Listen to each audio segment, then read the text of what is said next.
Hello everyone, कैसे हो आप सभी। आशा करती हूँ सभी अच्छे होंगे, स्वस्थ होंगे। गाइस, आज की क्लास में मैं आपको कराने जा रही हूँ चैप्टर 6 क्लास 11th के एनसीईआरटी का। इससे पहले इसी चैप्टर का पार्ट 1 हम कर चुके हैं, जिसमें हमने डिटेल से पढ़ा था कि एक्सोजेनेटिक फोर्सेस और एंडोजेनेटिक फोर्सेस क्या होते हैं, किस प्रकार से कार्य करते हैं। आज की क्लास में इसी चैप्टर से रिलेटेड जो हमारा टॉपिक रहेगा वो है भाई वैदरिंग। वैदरिंग यानी अपक्षय। तो आज की क्लास में आप अपक्षय को पूरा डिटेल से पढ़ोगे, ठीक है। अपक्षय क्या होता है, वैदरिंग क्या होती है। तो एक्सोजेनेटिक, एंडोजेनेटिक, ज्वालामुखी, ये सारी चीज़ें हम इस वीडियो के पार्ट 1 में कर चुके हैं। अगर आप चाहते हो उस वीडियो को देखना तो आप मेरे चैनल के डिस्क्रिप्शन बॉक्स में जाओगे तो वहाँ पर आपको एनसीईआरटी सीरीज़ ऑफ ज्योग्राफी नामक प्ले लिस्ट मिलेगी, और उस प्ले लिस्ट में जाकर आप सारी एनसीईआरटी वीडियो देख सकते हो एक साथ।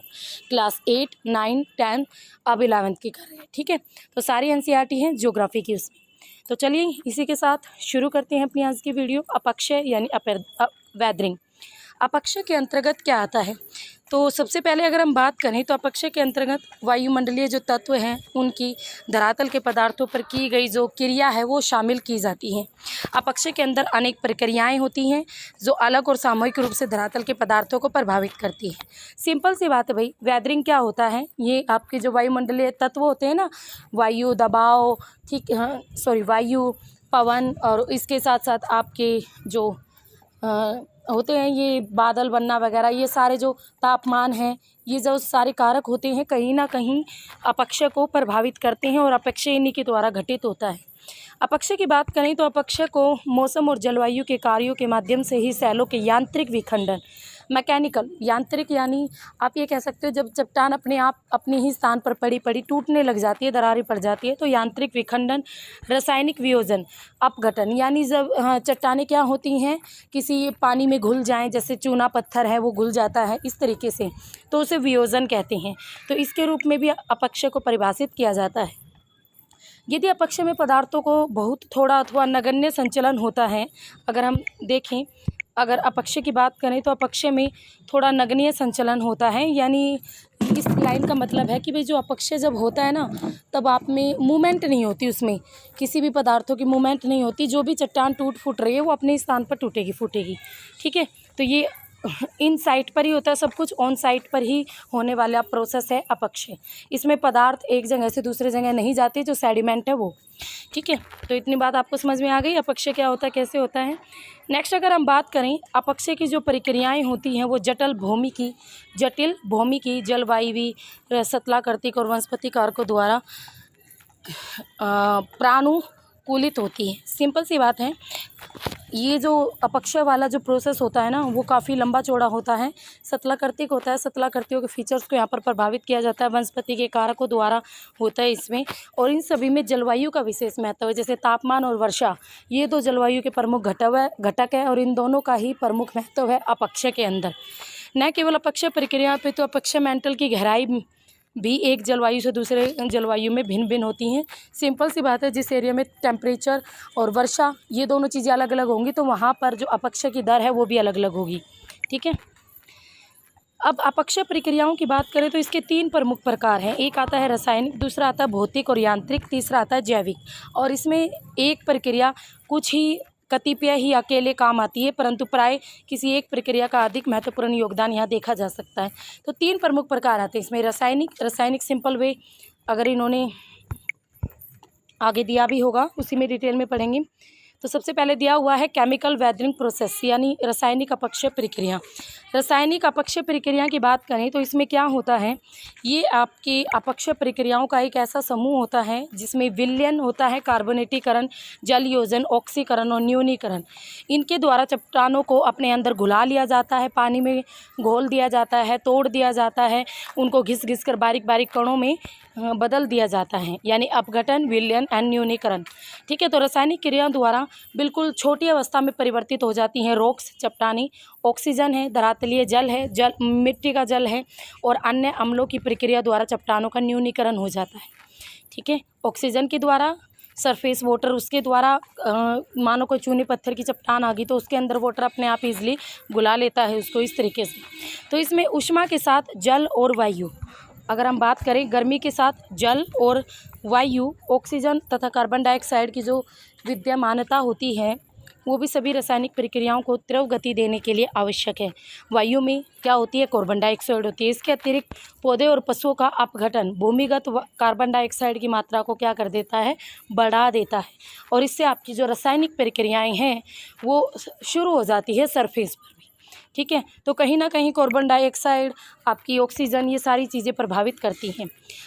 तो नेक्स्ट आता है घोल या विलयन यानी सॉल्यूशन। जब कोई वस्तु जल या अम्ल में घुल जाती है, ठीक है, जब कोई वस्तु जल में घुलेगी या अम्ल में घुलेगी, एसिड में घुल जाएगी, तो ये जो प्रक्रिया होती है इसी को विलयन कहते हैं। जब ठोस पदार्थों का घोल में मिलना सम्मिलित होता है, ठोस यानी मान लो कोई चट्टान है, ठोस है, और वो जल में घुल जाए, तो इस प्रकार से जो जल तथा कम अम्ल में, अगर हम बात करें कम अम्ल में, खनिज की विलयता पर निर्भर करता है। असल में देखो, चट्टान के टुकड़े को आप पानी में घोलोगे ना, घुलेगा नहीं, बट उसके अंदर, उस चट्टान के अंदर जो खनिज है, मान लो वो खनिज चूना पत्थर जैसे सॉफ्ट है, तो फिर वो अपने आप इजीली घुल जाएगा। तो ये कहीं ना कहीं उस चट्टान के खनिज पर निर्भर करता है कि उसमें विलयता होगी या नहीं होगी, इसमें घोल आएगा या नहीं आएगा। जल के संपर्क में आने पर अनेक ठोस पदार्थ विघटित हो जाते हैं, यानी टूट भी जाते हैं, एवं जल में सस्पेंशन के रूप में मिश्रित भी हो जाते हैं, यानी घुल भी जाते हैं। घुलनशील चट्टान निर्माण करने वाले नाइट्रेट, सल्फेट और पोटाशियम जैसे खनिज इस प्रक्रिया से प्रभावित होते हैं। तो सल्फेट प्रभावित होगा, अगर चट्टान में सल्फेट है, पोटाशियम है, नाइट्रेट है, तो ये क्या हो जाते हैं? ये खनिज प्रभावित होते हैं। यह खनिज अधिक वर्षा की जलवायु में बिना कोई अवशिष्ट छोड़े सुगमता से लीचड़ भी हो जाते हैं, यानी निक्षालित भी हो जाते हैं। ठीक है, और सूक्ष्म प्रदेशों में क्या होंगे? वर्षा के कारण वहाँ पर इकट्ठे हो जाते हैं। तो ये सारा प्रोसेस वहाँ पर चलता रहता है। तो यह खनिज अधिक वर्षा की जलवायु में बिना कोई अवशिष्ट छोड़े, यानी बाद में कोई कचरा वचरा नहीं छोड़ती, सीधा सुगमता से निक्षालित हो जाती है। और सूक्ष्म प्रदेशों की बात करें तो सूक्ष्म प्रदेशों में जैसे वर्षा होगी तो वर्षा के कारण ये इकट्ठे हो जाते हैं। चूना पत्थर में विद्यमान जैसे calcium carbonate, calcium magnesium bicarbonate, ये ऐसे खनिज होते हैं जो कार्बोनिक एसिड युक्त पानी बनाते हैं। यानी ये कार्बोनिक एसिड युक्त पानी कब बनेगा? जब जल में कार्बन डाइऑक्साइड मिल जाएगी, तो इसमें ये इजीली घुल जाते हैं और एक घोल के रूप में प्रवाहित हो जाते हैं। तो शयनमुख जैव पदार्थ द्वारा जो कार्बन डाइऑक्साइड है वो मिट्टी और जल के साथ मिलकर इस प्रक्रिया में बहुत सहायक होती है। साधारण लवण सोडियम क्लोराइड भी एक शैल निर्माण करने वाला ही खनिज है जो कि घुलनशील है। तो यानी जैसे आप लवण यानी नमक जो आप समुद्र के पानी में भी मिलता है, सोडियम क्लोराइड सबसे अधिक मात्रा में, तो वो भी एक चट्टान को बनाने वाला ही खनिज है और ईजिली पानी में घुल भी जाता है। तो ऐसे बहुत से खनिज है जो रॉक्स का निर्माण भी करते हैं और फिर ईजिली पानी में भी घुल जाते हैं। ठीक है, तो इसे कहते हैं जब ईजिली पानी में घुल जाएंगे कौन सी प्रक्रिया होगी? सॉल्यूशन प्रक्रिया होगी, विलयन। नेक्स्ट आता है कार्बोनेशन। कार्बोनेशन या कार्बोनेट एक बाइकार्बोनेट के खनिजों से प्रतिक्रिया का प्रतिफल कार्बोनेशन कहलाता है। ठीक है, जब कार्बोनेट या बाइकार्बोनेट का कोई खनिज है, जब वो अपना रिएक्ट करेगा तो उसका जो प्रतिफल होगा उसे कार्बोनेशन कहते हैं, उस प्रक्रिया को। यह फेल्सपार और कार्बोनेट खनिज को अलग करने में एक आम सहायक प्रक्रिया है। दो खनिजों को अलग करता है, फेल्सपार और कार्बोनेट खनिज को। जल द्वारा वायुमंडल और मृदा वायु से कार्बन डाइऑक्साइड अवशोषित कर ली जाती है। पानी के द्वारा अगर हम बात करें वायुमंडल और मिट्टी वाली वायु से कार्बन डाइऑक्साइड प्राप्त कर ली, इससे क्या होगा? कार्बनिक अम्ल बन गया। अब ये कम सक्रिय अम्ल के रूप में कार्य करता है। कैल्शियम कार्बोनेट, मैग्नीशियम कार्बोनेट और कार्बनिक एसिड में ये घुल जाते हैं, कोई अवशेष नहीं छोड़ते हैं और इसके अंतर्गत भूमिगत गुफाओं का भी निर्माण होता है। सिंपली तौर पर तो एग्जामिनर से जो आज तक क्वेश्चन आया ना वो इस तरीके से आता है कि भाई रासायनिक प्रक्रियाओं द्वारा किस प्रकार चट्टानों का विघटन होता है, चट्टानों को घुला लिया जाता है। तो आपको ऑप्शन में यही मिलेगा, विलयन वाली प्रक्रिया के द्वारा, ठीक है, या आपकी जल योजन के द्वारा जो हाइड्रेशन आगे पढ़ेंगे, तो यही सारे ऑप्शन आपको देखने को मिलेंगे। बाकी इतना कुछ नहीं आता कि भाई कार्बोनेट ये क्यों घुल के किस में क्या बदल जाता है, ऐसा कुछ नहीं आता। नेक्स्ट आता है जल योजन यानी हाइड्रेशन।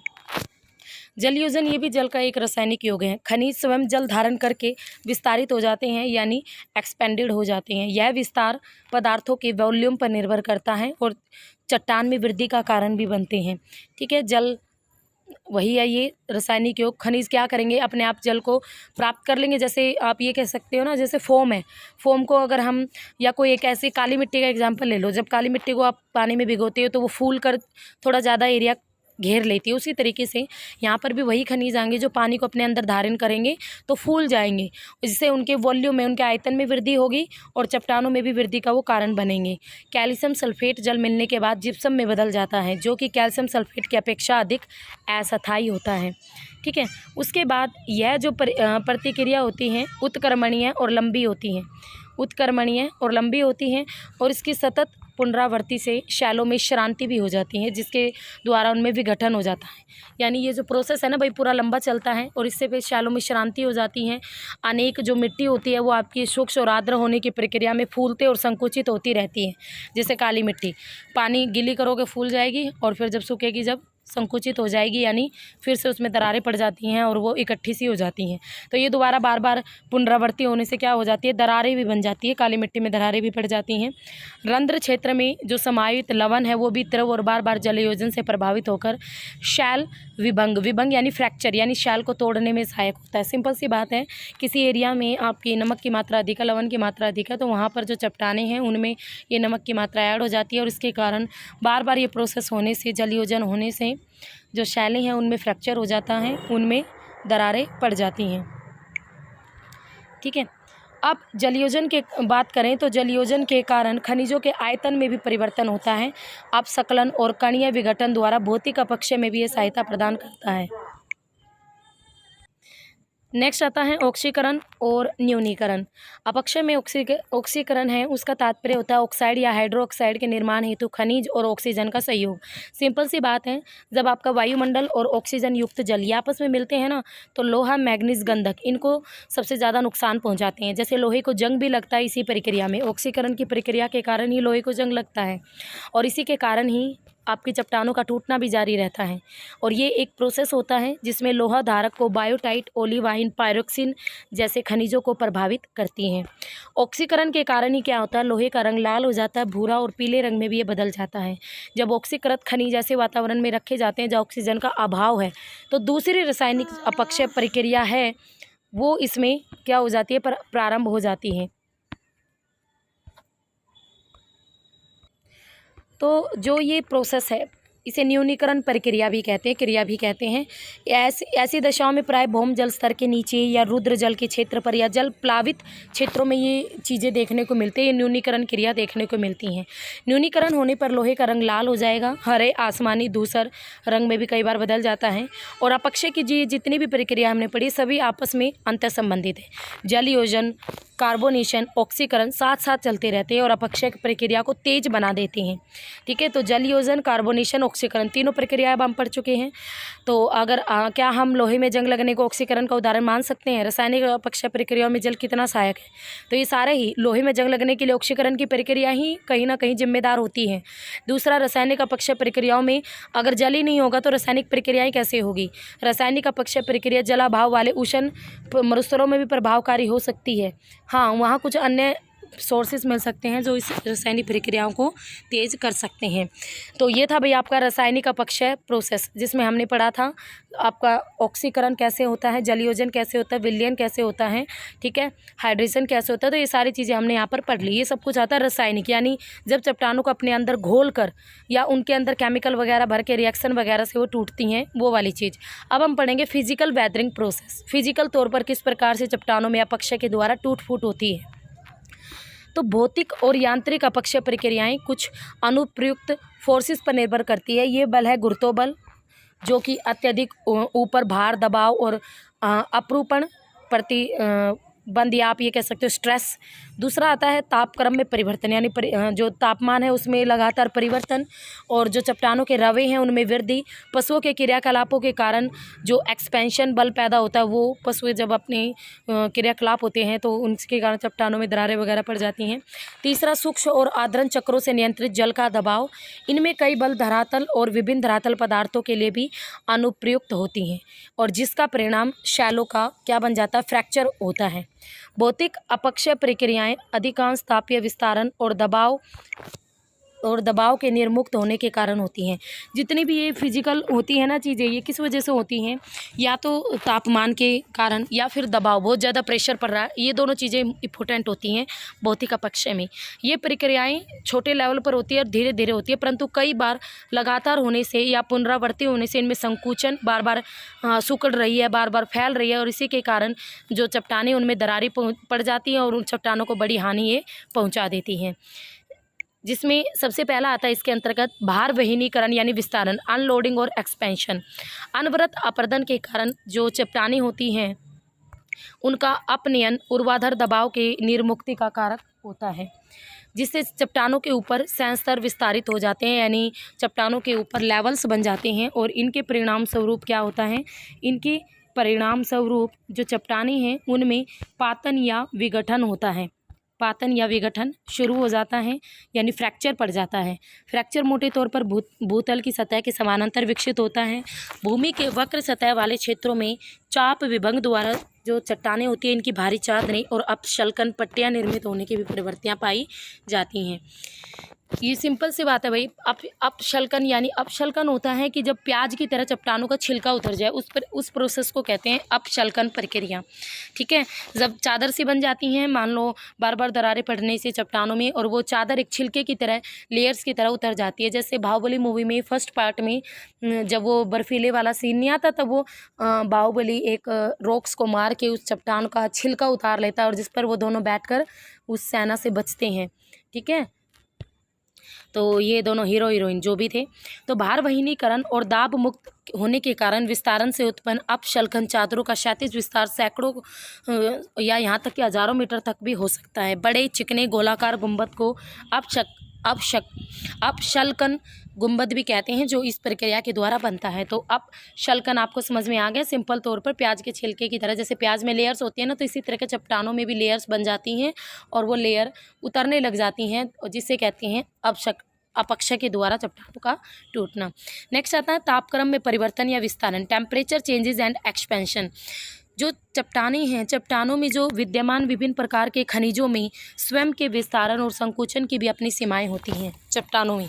ठीक है, जैसे तापमान बढ़ता है तो प्रत्येक खनिज क्या होगा, फैलेगा, और उससे अपने निकट वाले खनिजों को क्या कर देगा, दबाव का। मान लो भाई 4 स्टूडेंट एक बेंच पे बैठे हैं, 2 स्टूडेंट अगर बीच के फैलने लग जाए तो साइड वाले जो स्टूडेंट होंगे वो क्या होंगे, वो नीचे गिरेंगे। तो यहाँ पर भी वही चीज़ होती है।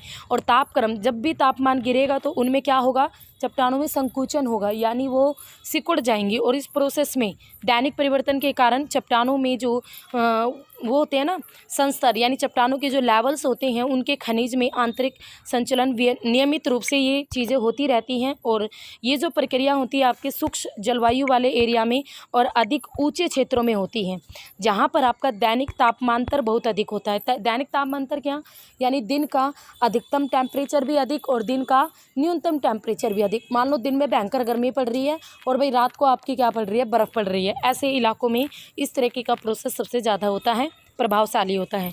ये संचलन भी बहुत लघु होते हैं और इनमें सेलों को बहुत कमज़ोर बना देते हैं। उनकी गहराई के संस्तर की अपेक्षा विस्तारण की जो प्रवृत्ति है वो अधिक पाई जाती हैं।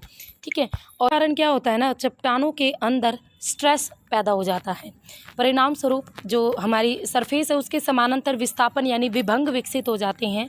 और गर्म और ठंडा होने के कारण है ना, वो चट्टानों की जो, अगर हम बात करें ना जड़, चट्टानों की जो जड़ है वो काफ़ी हद तक प्रभावित होती हैं, और जिससे उनमें भिन्नता होने के कारण सतह के जो लेवल्स होते हैं उनमें फैलाव और संकुचन, और उसके बाद धरातल से अपशल्कन के कारण सैलों में चिकनी गोलाकार सतहों का निर्माण होता है। और इस प्रक्रिया से छोटे से लेकर बड़े बड़े गोला समय वो चट्टानों से अलग हो जाते हैं, और जिसे हम टोर कहते हैं। टोर किसे कहते हैं, जो ग्रेनाइट आपकी चट्टानें होती है ना, गन्ने का एक टाइप है ग्रेनाइट, तो ग्रेनाइट चट्टानों में जब इस प्रक्रिया से चिकनी सतह के छोटे छोटे और बड़े बड़े गोलासमों का निर्माण हो जाता है, गोलासम यानी पत्थरों के बड़े बड़े टुकड़े, तो उसे क्या कहेंगे, टोर कहा जाता है। ठीक है, नेक्स्ट आता है हिमकरण, पिंगलन या तुषार wedging, freezing, thawing and frost wedding.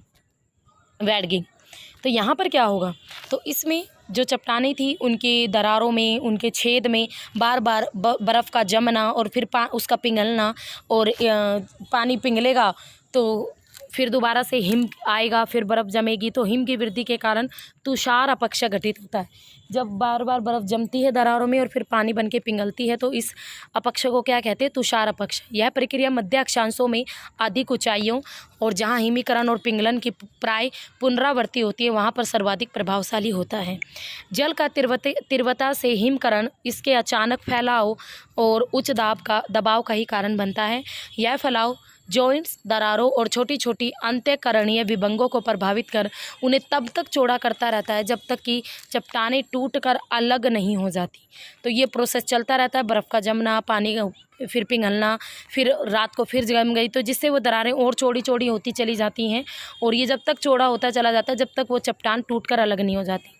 Next आता है लवण अपक्ष यानी साल्ट वेदरिंग। इसमें क्या होता है? तो इसमें लवण ही आपके इंपॉर्टेंट रहेंगे। चट्टानों में नमक तापीय क्रिया, जल योजन या क्रिस्टलीकरण के कारण फैलता है। जो नमक होता है ना चट्टानों में, वो आपका तापमान की क्रिया या जल योजन या क्रिस्टलीकरण के कारण फैलता है। Calcium, sodium, magnesium, potassium, bohrium, ये सारे कई लवण होते हैं। इनमें क्या होती है? फैलने की प्रवृत्ति होती है। ठीक है, आयतन इनका फैल जाता है और इन लवणों का फैलाव उनके तापमान पर निर्भर करता है और तापीय विशेषताओं पर निर्भर करता है। रेगिस्तान में अगर हम बात करें 30 डिग्री से 50 डिग्री तक का सतह का उच्च तापमान लवण विस्तारण में यानी लवण को फैलाने में सहायक होता है।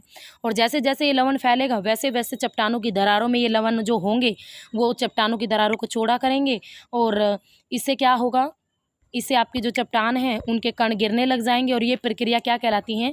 कणिक विघटन या कणिक शल्कन का भी कारण बन जाती हैं। सभी लवण विघटन प्रक्रियाओं में जो लवण क्रिस्टलन है वो सर्वाधिक प्रभावकारी है। लवण विघटन प्रक्रियाओं की बात करें तो सबसे प्रभावकारी आपकी प्रभावकारी लवण क्रिस्टलन है। ठीक है, आर्द्रता और शुष्कन के एकांतर वाले क्षेत्रों में जो लवण क्रिस्टल होती है इनकी वृद्धि के लिए उपयुक्त दशाएं होती हैं और निकटस्थ कण भी यहाँ के अलग अलग हो जाती हैं।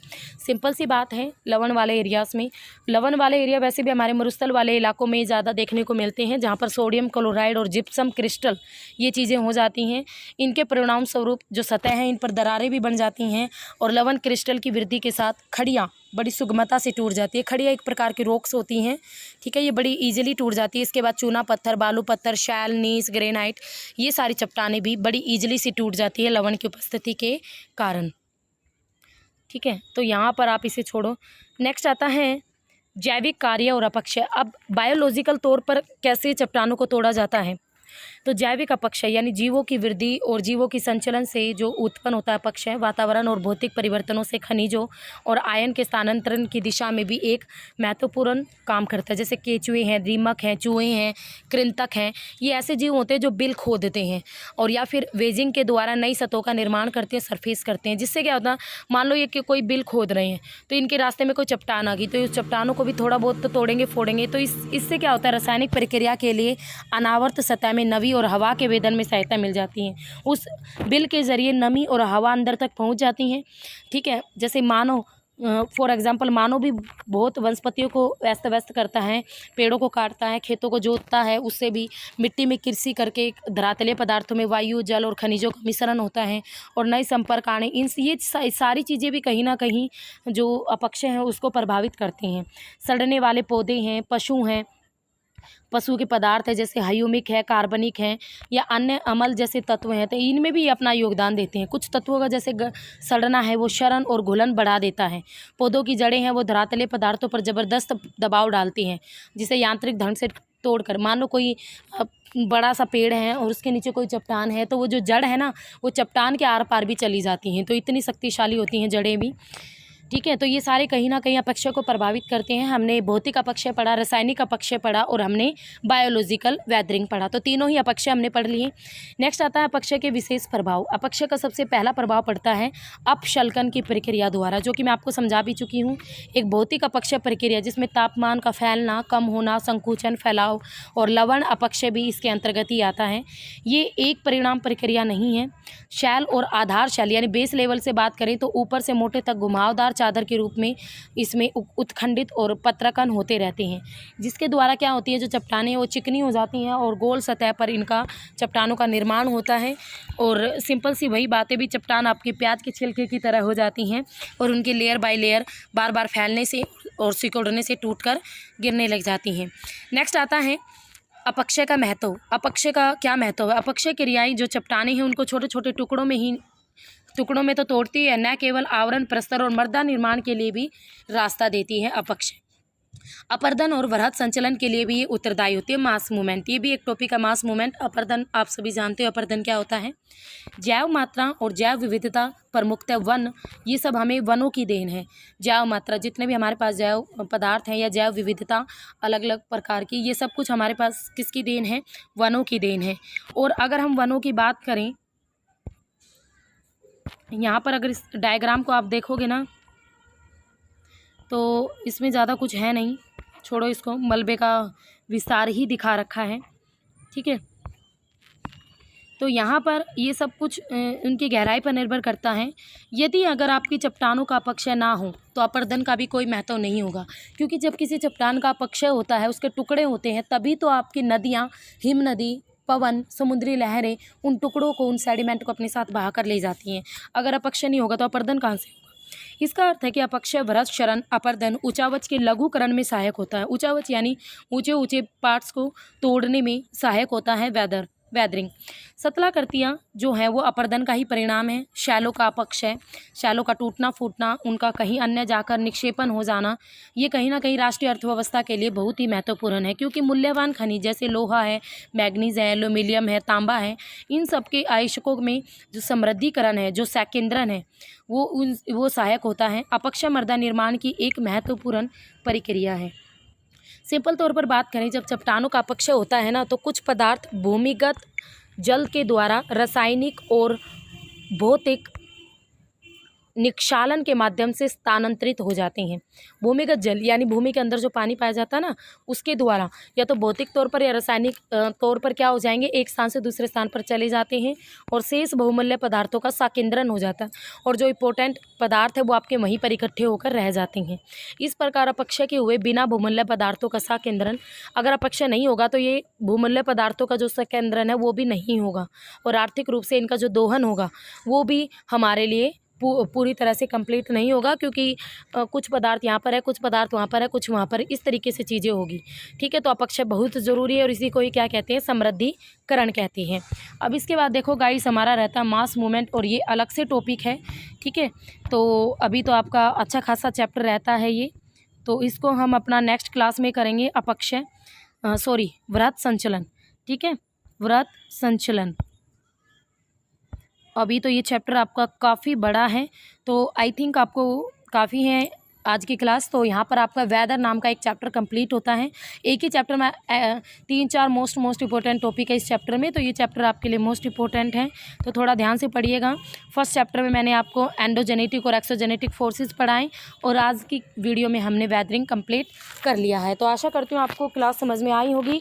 अगर कोई इशू हो तो आप मुझे कमेंट बॉक्स में लिख कर भेज सकते हो और इसके साथ साथ अगर आपको मेरी वीडियोस अच्छी लगती है तो गाइस आपका क्या जाता है एक प्रेस करने में, तो like share and subscribe my channel और अपने एजुकेशन ग्रुप में भी शेयर किया करो मेरी वीडियो को, ठीक है। तो फिर मिलेंगे, तब तक के लिए have a nice day, okay, bye bye.